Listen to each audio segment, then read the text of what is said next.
వెనెజువెలాలో America దోపిడీ మొదలైంది. చమురు కొల్లగొట్టేందుకు రంగం సిద్ధమైంది. పాశ్చాత్య దేశాలు చెరపట్టిన దేశాల్లో ఇప్పటి వరకు అమెరికాతో పాటు యూరోప్ కంపెనీలకు కూడా కాంట్రాక్టులు దక్కేవి. ట్రంప్ హయాంలో కేవలం అమెరికా కంపెనీలకే చమురు కాంట్రాక్టులు ఇచ్చే పని వేగంగా జరుగుతోంది.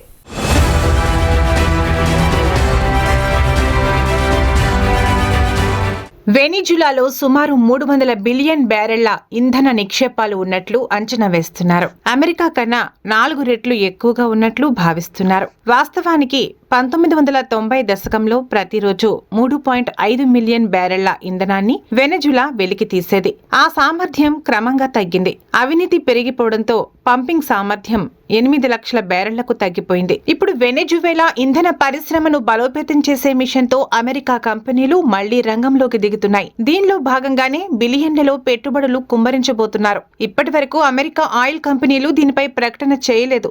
వాటి తరపున డొనాల్డ్ ట్రంప్ ప్రకటన చేయడం గమనార్హం. వెనెజువేలా చమురు వ్యవస్థను గాడిలో పెట్టనున్నట్లు ట్రంప్ చెప్పారు.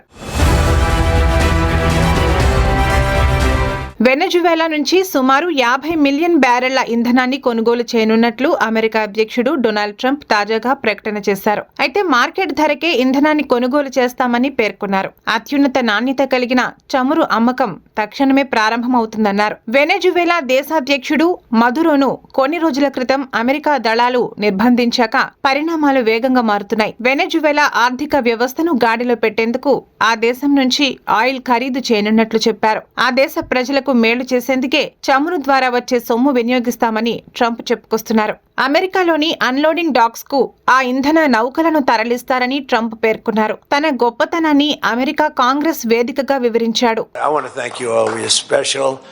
Special people, and I want to just say that I announced I was coming over here, and I said I love those Republicans, and I meant it. I said, except for maybe a couple I don't love, but the people in this room, I don't know if those couple are here. I don't know. I don't care if they're here or not.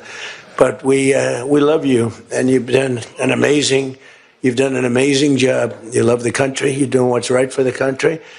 And I want to wish everybody a Happy New Year, the most successful House Republican majority in decades, and we did it with not a big majority, right?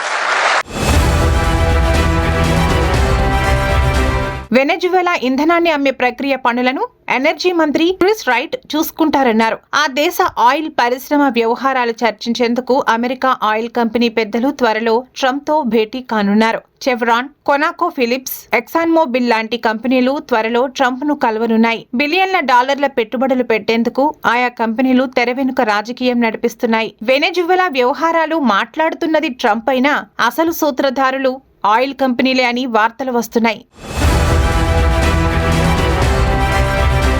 Maduro ఆయన భార్యను బంధించిన America కారకస్ లో ప్రభుత్వాన్ని నడపనున్నట్లు చెప్పింది. విపక్షాలు అలజడి సృష్టిస్తే మళ్లీ దాడి చేయనున్నట్లు ట్రంప్ వార్నింగ్ ఇచ్చాడు. విపక్షాల పేరుతో వెనెజువేలా ప్రజలకే హెచ్చరికలు జారీ చేసినట్టుగా స్థానికంగా ప్రజలు భయాందోళన చెందుతున్నారు. గల్ఫ్ దేశాలతో సహా ప్రపంచంలో వెనెజువేలా తరహా ఆపరేషన్లు నిర్వహిస్తే అమెరికా తనతో పాటు నాటో దేశాలకు భాగస్వామ్యం కల్పించేది. ట్రంప్ వచ్చాక నాటోతో సహా అందరినీ పక్కన పెట్టి కేవలం అమెరికా ప్రయోజనాలే లక్ష్యంగా విధానాలు అమలు చేస్తున్నారు.